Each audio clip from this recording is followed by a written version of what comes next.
আরবের কাছে এত সম্পদ, এত টাকা, তাদের রাজা বাদশা যারা আছে তারা খালি এসো আরাম করছে, সামরিক অস্ত্র তাদের কাছে নাই।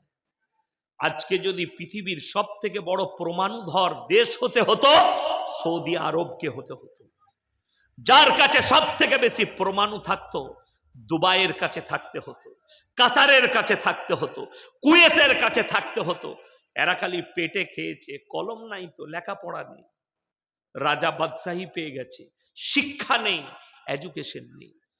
তিনটে লোকের বক্তব্য মোবাইলে আমি সেদিনে কালকেই যাচ্ছিলাম, সন্ধে 6টায় ফোন করলাম, আমি রায়গঞ্জে জলসা হবে না, বাড়ি ফিরে যাচ্ছি। তো আমি ভাইকে ফোন করলাম, কি করবেন? বললে মনে হচ্ছে যেন করতে পারবো না। আমি ড্রাইভারকে বললাম গাড়ি টেনে দাও, বাড়ি পালিয়ে চলো। আমি বাড়ি পালিয়ে গিয়েছিলাম। রাস্তায় যেতে যেতে মোবাইল দেখছি, তারপরে ফোন এলো যে না কালকেই করব। ডেট কিন্তু আমার আর খালি ছিল না, আজকে না করলে। যাই হোক, আল্লাহ কবুল করেছে, হয়ে গেল। আমি ট্রেনে এলাম ওই জন্য, নাহলে গাড়ি নিয়ে আসতাম। গাড়িতে দেখতে দেখতে যাচ্ছিলাম, তিনটে বায়ান কনভার্ট করে একসাথে দিয়েছে। একজন আমাদের দেশে নতুন বাবার আবিষ্কার হয়েছে, বাবা বাগেশ্বর ধাম, সুন্দর দেখতে।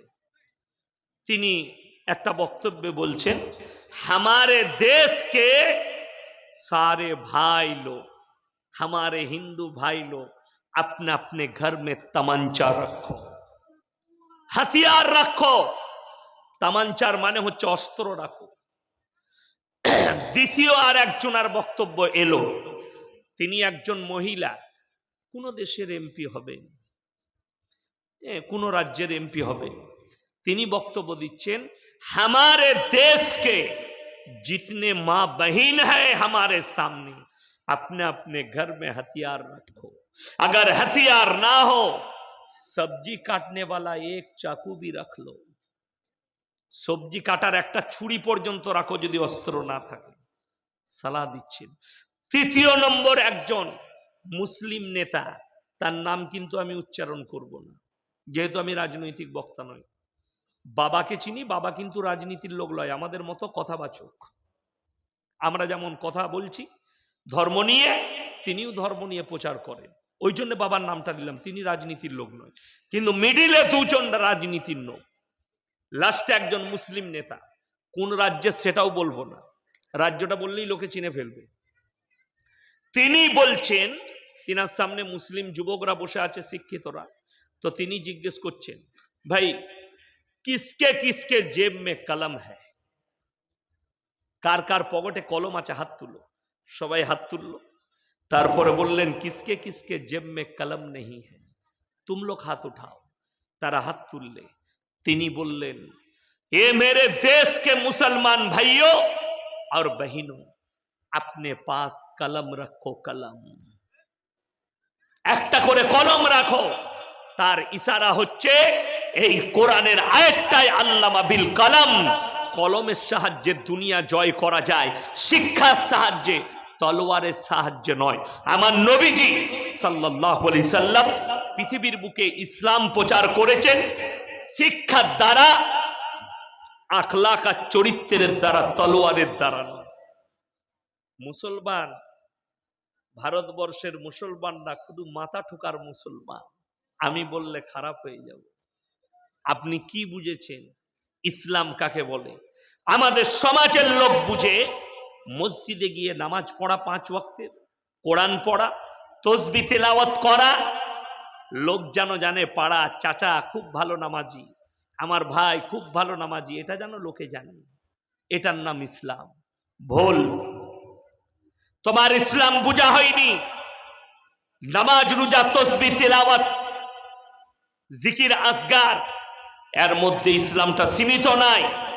ইসলাম হচ্ছে পরিপূর্ণ একটা জীবন ব্যবস্থার নাম। ইসলাম একটা জীবন ব্যবস্থার নাম। নামাজ আল্লাহ ফরজ করেছে, আপনাকে পড়তেই হবে। রোজা আল্লাহ ফরজ করেছে, আপনাকে রাখতেই হবে। ইসলামী দ্বীনি শিক্ষা আল্লাহ ফরজ করেছে। কে জানেন না? হাত তুলে বলুন তো, যে নরনারীদের দ্বীনি ইলম হাসিল করা ফরজ না ফরজ নয়? ফরজ। আজকে আমি সব থেকে খুশি হয়েছি যে এতগুলো আমার বয়স্ক ভাইজান তারা কোরআন শিক্ষা করেছে। আল্লাহ ইনাদের সিনেতে কোরআনকে আল্লাহ বাজাই রাখুক কিয়ামত পর্যন্ত। জোরে বলুন আমিন। এরকম উদ্যোগ প্রত্যেকটা গ্রামের নেওয়া দরকার, প্রত্যেকটা ইমামের নেওয়া দরকার। গ্রাম নিয়ে প্রত্যেকটা গ্রামের ক্লাবে যারা মুসলিম যুবক আছো তারা এই ধরনের চিন্তাধারা নাও যে গ্রামের একটাও লোক জানো কোরআন না জানে, এরকম হয় না। আজকে কষ্ট কোথায় জানেন বলে দিই, বাম মারা গেছে, বাম মারা গেছে, সকালবেলায় ফজরের নামাজ পড়ে তার ক্ষমতা নাই যে বাপের কবর জিয়ারত করি, হুজুরকে ডাকতে এসছে, হুজুর আমার বাপের কবর জিয়ারত করতে হবে। কথাটা বুঝতে পারেন? ঠিক বললাম না ভুল বললাম? আপনাকে হায়ার করতে হচ্ছে মৌলবি, আপনি নিজের বাপের জন্য দোয়াটাও করতে জানেন না, মৌলবিকে দিয়ে দোয়া করাতে হচ্ছে। স্বামী যদি মারা যায়, স্ত্রী যদি স্বামীর জন্য দোয়া করে, আমি ইয়াসিন বলে গেলাম, এর থেকে ভালো দোয়া কোনো মৌলবীর হতে পারে না পৃথিবীর। কোন স্ত্রী যদি মারা যায় নামাজের পাটিতে, স্বামী যদি চোখের পানি ফেলিয়ে স্ত্রীর জন্য দোয়া করে, তার থেকে ভালো দোয়া পৃথিবীর কোনো মৌলবীর হতে পারে না। আমাকে দাওয়াত দিবেন, হুজুর আমার বইয়ের লেগে দোয়া করতে হবে, কি বুঝলেন? দিয়ে রব্বানা আতিনা ফিদ দুনিয়া হাসানাহ, আল্লাহ জান্নাত দিয়ে দাও, জান্নাতুল ফিরদৌস দান করো, দিয়ে দেশি মুরগি দিয়ে ভাত দে আমাকে, দোয়া শেষ। আর আল্লাহর কসম করে বলছি, তুমি যদি নামাজের পাতিতে দাঁড়াও তোমার চোখ দিয়ে পানি গড়িয়ে আসবে। আল্লাহ ওয়াদা করেছে, হে আমার বান্দা, তুমি যদি, নবীজি বললেন, তারা যদি নিজের স্ত্রীর জন্য কেউ চোখের পানি ফেলায়, গালে গড়ানোর আগে আমার আল্লাহ তোমার দোয়াকে কবুল করে নেবেন। জোরে বলুন সুবহানাল্লাহ। আমার কিন্তু চোখের পানি পড়বে না, পড়বে?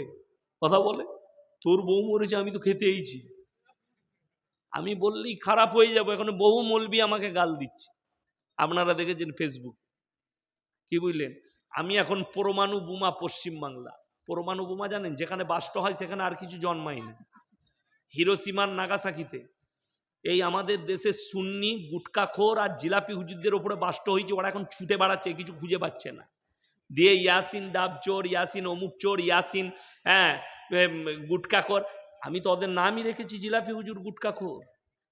আমি বলে দিয়েছি, কদিন থেকে দেখছি ফুরফুরার কজন হুজুর খুব ফুরফুর ফুরফুর করে লাফাচ্ছে, কি বুঝলেন?